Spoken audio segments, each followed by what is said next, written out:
Au travail, Greg Whittle ignore son téléphone pour dessiner et rêvasser.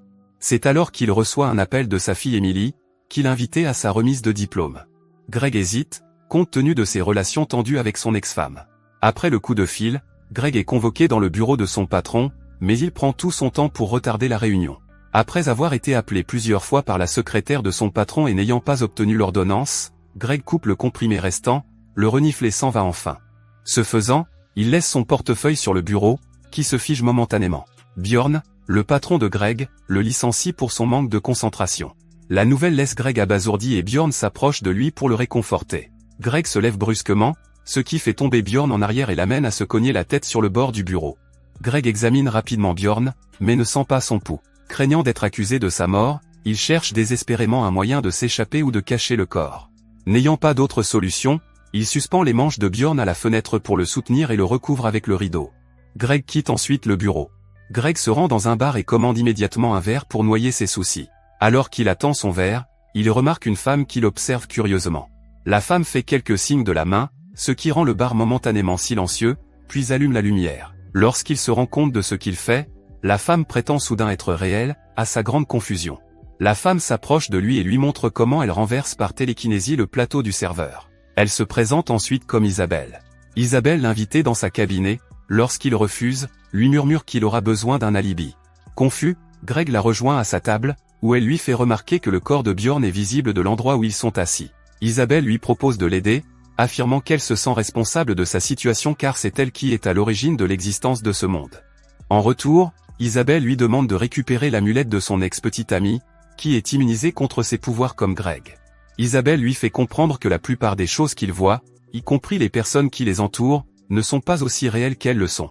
Dans la salle de bain, Greg trouve un homme inconscient. Dans sa main se trouve l'amulette qui, selon Isabelle, contient des cristaux spéciaux capables de manipuler leur monde factice. Greg récupère facilement l'amulette et la rend à Isabelle. Maintenant que Greg a réalisé ce qu'il voulait, Isabelle lui prend la main et lui promet de résoudre son problème. Il ferme les yeux et soudain, le soleil brille de l'extérieur. Dans le bureau, le corps de Bjorn glisse, ouvrant accidentellement la fenêtre. Le corps tombe sur le trottoir et Greg se précipite sur les lieux. Ses collègues sont témoins de l'événement. Isabelle l'éloigne rapidement, déclarant joyeusement que l'alibi de Greg est désormais solide. En marchant, Greg se rend compte qu'il a oublié son portefeuille, mais Isabelle le dissuade de retourner au bureau. Greg regarde les informations sur la mort de Bjorn dans un magasin d'électroménager, déclarant que la police n'a pas encore exclu la possibilité d'un meurtre. Isabelle vend son téléphone pour s'en débarrasser. Isabelle emmène Greg dans une communauté située sur le côté du pont, où elle lui assure qu'il sera en sécurité jusqu'à ce que l'affaire soit classée. Ce soir-là, le journal télévisé annonce que la police a finalement écarté la thèse du meurtre dans l'affaire Bjorn, et que Greg est donc libre de reprendre sa vie. Isabelle se demande s'il est impatient de partir, et Greg décide de rester dîner pour lui montrer qu'il apprécie son hospitalité. Greg se plaint que Bjorn était quelqu'un de bien et Isabelle compatit aux sentiments de Greg, tout en insistant sur le fait que Bjorn n'était pas réel. Pour lui démontrer ce qu'elle veut dire, elle lui donne un briquet et le met au défi d'allumer des bougies à quelques mètres de là. Lorsqu'il y parvient, elle le met au défi de le faire sans le briquet. Greg est étonné de constater qu'il possède des pouvoirs similaires à ceux d'Isabelle. Pendant le dîner, Greg parle des croquis qu'il a fait de la maison de ses rêves. Il les montre à Isabelle et lui fait remarquer que les détails lui viennent naturellement. Elle voit alors le croquis d'une femme qui lui ressemble. Isabelle pense que ces croquis sont leur vraie vie en dehors de ce monde factice. Elle lui demande de l'embrasser et Greg s'approche pour l'embrasser. Le lendemain, Emily rend visite à son frère Arthur pour lui demander de l'aider à convaincre son père d'assister à sa remise de diplôme. Mais Arthur est d'accord avec sa mère pour ne pas l'inviter. Emily reste convaincue qu'il serait bon que leurs familles se réunissent, rappelant à Arthur les liens que son père entretenait avec eux.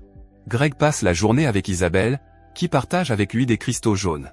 Tous deux utilisent leur pouvoir pour punir les brutes de la patinoire et, grâce à l'influence d'Isabelle, Greg commence à prendre plaisir à semer le chaos. Greg ne se sent plus coupable d'avoir éliminé tout le monde à la patinoire et vole même des manteaux et des chapeaux avant de partir. Ils assistent à l'arrestation par la police de quelqu'un de la patinoire et Greg est étrangement vu dans la voiture de police. Soudain, Greg se retrouve dans la voiture de police alors qu'un couple de sans-abri se tient sur le bord de la route, à l'endroit où il devrait être. Sur le chemin d'un fast-food, Isabelle aperçoit une voiture qui s'arrête pour demander de l'argent à des femmes. Elle discute avec la personne à bord de la voiture pendant que Greg va chercher son déjeuner. Lorsque Greg se rend compte qu'il n'a pas assez d'argent, il interroge Isabelle et est surpris de la voir monter dans la voiture et partir. Greg attend Isabelle à l'extérieur. Le caissier du restaurant lui tend un sac de nourriture avariée qu'il achète. Isabelle finit par arriver et Greg partage la nourriture avec elle sans poser de questions. Le soir, Isabelle laisse Greg dans la rue pendant qu'elle retrouve son ex-petit ami, Kendo, pour recharger son amulette. Pendant qu'elle attend, Emily le trouve et lui demande en larmes de venir avec elle, mais Greg insiste pour attendre Isabelle d'abord. Isabelle voit Greg parler à Emily et demande à Kendo de se dépêcher. Voyant que son père est confus, elle lui laisse son numéro au dos de sa photo de fin d'études. Enfin, Isabelle revient et lui dit d'oublier Emily parce qu'elle n'est pas réelle. Soudain, une camionnette s'arrête et l'homme à l'intérieur les nargue. Voyant que l'homme est armé, Greg décide de prendre les cristaux jaunes. Greg fait s'effondrer la camionnette sur elle-même par télékinésie, mais vomit après avoir utilisé autant de puissance. Au matin, il se réveille dans la tente d'Isabelle, mais celle-ci est introuvable. Greg rassemble ses croquis et s'en va. Il appelle Emily d'une cabine téléphonique, mais ne tombe que sur son répondeur. Plus tard, Isabelle fume avec inquiétude jusqu'au retour de Greg. Elle lui reproche de l'avoir abandonné, mais Greg se défend en disant qu'elle n'était pas là quand il s'est réveillé. Pendant leur absence, quelqu'un a pris les cristaux. Ses soupçons sont renforcés lorsqu'il trouve la photo d'Emily dans sa poche. Greg se défend en disant qu'il n'a pas vu Emily, mais Isabelle pleure.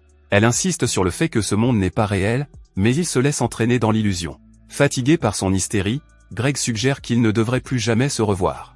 Isabelle lui fait remarquer qu'ils sont des âmes sœurs et qu'ils ne peuvent donc pas être séparés. Mais Greg lui fait remarquer qu'elle est la seule à lui donner ses croyances et qu'il ne croit pas à ses affirmations selon lesquelles le monde n'est pas réel. Pour lui prouver qu'ils sont dans une simulation, Isabelle extrait les cristaux bleus censés les expulser. Ils ont besoin de 10 cristaux chacun, mais il en manque 4. Désespérée, Isabelle prend un risque.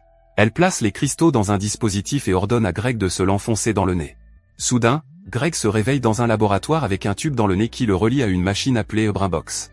Isabelle se lève de son siège et dit à l'employé, qu'il appelle Dr Clemens, que Greg s'est attaché à la simulation et qu'ils se sont donc volontairement éjectés de celle-ci. Le préposé s'approche de Greg, l'appelle Dr Whittle, et le retire de la boîte crânienne. Isabelle explique que toutes les autres personnes qu'ils ont vues dans la simulation étaient des faux, à l'exception de celle qui était assise avec eux dans la voiture. Le couple se dirige vers la sortie et Greg est stupéfait de constater qu'il se trouve dans un grand établissement silencieux. Certaines personnes apparaissent sous forme d'hologramme et Isabelle explique qu'il s'agit d'un système appelé téléprésence. Ils sont abordés par 2 scientifiques qui se demandent si quelque chose ne va pas dans leur programme. Isabelle leur assure qu'il n'y a pas de problème avant qu'ils ne partent. Ils se rendent en ville et Greg se demande pourquoi elle ne se souvient pas de ce monde. Isabelle lui explique qu'il s'agit d'un effet secondaire courant. Elle lui montre alors un paysage identique à celui de ses dessins et Greg est convaincu qu'il s'agit de leur véritable maison. Pendant qu'Isabelle et lui déjeunent dans leur luxueuse maison, Emily continue de le chercher dans l'autre monde. L'après-midi, Greg est toujours émerveillé par leur monde. Cependant, Isabelle est inquiète car ses souvenirs ne reviennent pas. Elle lui dit que c'est peut-être parce qu'ils n'avaient pas le bon dosage de cristaux bleus quand ils sont partis. Lorsqu'il lui demande si leur monde a toujours été aussi parfait, Isabelle lui répond qu'avant, il était plein de pollution et de pauvreté. Tout a changé lorsqu'ils ont découvert l'automatisation, la biologie synthétique et l'exploitation minière des astéroïdes. Pour déclencher sa mémoire, Isabelle récupère un appareil appelé visualiseur de pensée, inventé par Greg. Isabelle explique comment la biologie synthétique a résolu les problèmes environnementaux et comment l'exploitation minière des astéroïdes a relancé l'économie. L'homme qui a lancé l'exploitation des astéroïdes a partagé sa richesse avec tout le monde et des robots automatisés ont bientôt été créés pour effectuer les tâches les plus fastidieuses. Avec tout l'argent et le temps disponible, les gens ont pu explorer leur passion. Pour vraiment apprécier la qualité de leur vie, Isabelle pense que les gens doivent voir à quel point elle aurait pu être mauvaise. C'est pourquoi elle a inventé la boîte à idées, qui les place dans un monde simulé. Greg est d'accord, car il apprécie maintenant leur monde après avoir cru que le monde simulé était réel. Greg veut rester plus longtemps, mais Isabelle insiste pour qu'il retourne réparer la simulation. Au bout d'un moment, Greg convainc Isabelle de rester un jour de plus. Lors de la présentation, Isabelle insiste sur le fait que la félicité est un état d'esprit que l'on ne peut atteindre qu'en comprenant le désespoir. Elle appelle Greg et explique au public qu'il a dû répondre à une série de questions avant d'entrer dans la boîte crânienne. Il va maintenant lui poser les mêmes questions afin de comparer ses réponses avec les précédentes. Les premières réponses montrent son bonheur actuel par rapport aux réponses précédentes. Lorsqu'on lui demande si quelqu'un lui manque en ce moment, il voit une apparition d'Emily. Lorsqu'il reprend ses esprits, il nie que quelque chose ou quelqu'un lui manque. La présentation est un succès. Greg, cependant, est attiré hors de la fête par l'apparition d'Emily. Alors qu'il la suit, leur lieu prestigieux est soudain couvert de graffitis et de détritus. Emily lui parle enfin, confirmant à Greg qu'elle est bien réelle. Elle insiste sur le fait qu'elle est sa fille et qu'il n'est pas clair. Emily explique qu'elle l'a trouvée dans la tente d'Isabelle et qu'elle a pris les cristaux jaunes, qu'elle lui rend maintenant. Soudain, la fête en bas devient bruyante et des manifestants apparaissent. Emily insiste sur le fait qu'elle doit choisir entre le monde qu'elle veut. Greg entend soudain Isabelle l'appeler et lorsqu'il se retourne, Emily a disparu.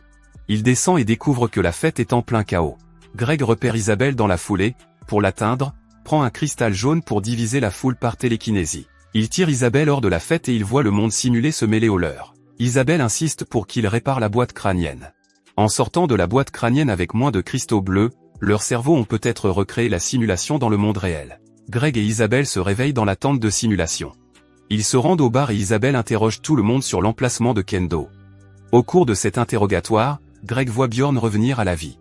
Greg l'affronte, mais Isabelle le pousse hors de la scène. Elle lui rappelle qu'ils sont dans la simulation et que le programme a probablement redonné vie à Bjorn. Elle trouve un pistolet dans la voiture volée et l'utilise pour menacer Kendo de prendre les cristaux bleus. Lorsqu'il sort sa poche, Isabelle lui tire dessus. La police effectuant une descente dans le bâtiment, les deux jeunes gens courent sur le toit et descendent par l'escalier de secours. La police les repère et ils se mettent à l'abri. N'ayant pas assez de cristaux, un seul d'entre eux peut se réveiller dans le monde réel, tandis que l'autre reste. Isabelle pleure, coupable d'avoir créé le monde simulé dans lequel ils sont coincés. Greg lui rappelle tous les bons moments passés dans ce monde simulé, exprimant son amour pour son imprévisibilité. Il décide alors qu'il ne quittera pas ce monde. À ce moment-là, Emily l'appelle, mais elle est emmenée par la police. Greg et Isabelle se disent au revoir en pleurant. Isabelle se rend à la police, ce qui permet à Greg de s'échapper. Lorsqu'elle est encerclée, elle utilise l'appareil pour se réveiller dans leur monde pendant que Greg s'échappe. Lorsque la voie est libre, Greg se rend compte qu'il est coincé dans la simulation. Il se rend dans une clinique de réadaptation et rejoint un groupe de soutien où il annonce qu'il croit qu'Emily est sa fille. Quelque temps plus tard, Emily rencontre Greg et est heureuse de le voir en forme. Merci d'avoir regardé. Si vous avez aimé la vidéo et que vous souhaitez aider la chaîne à grandir, laissez un like, un commentaire et abonnez-vous.